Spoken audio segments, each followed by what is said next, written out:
May bagong kapangyarihan ng Hong Kong Police para protektahan ang seguridad sa Hong Kong. Maaari na nilang kunin ang password ng cellphone at computer ng mga individual na hinihinalang lumabag sa national security law.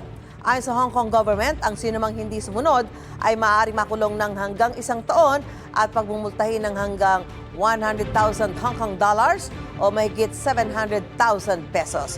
Hanggang 3 taong pagkakakulong naman ang haharapin ng sinumang magbibigay ng mali o misleading na impormasyon at pagmumultahin ng 500,000 Hong Kong dollars o mahigit 3 million pesos.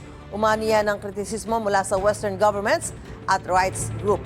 Pero nanindigan ng gobyerno ng Hong Kong na kailangan ito para ibalik ang katatagan ng lungsod na niyanig ng mga kilos protesta noong 2019. Igan, mauna ka sa mga balita, mag-subscribe na sa GMA Integrated News sa YouTube para sa iba't ibang ulat sa ating bansa.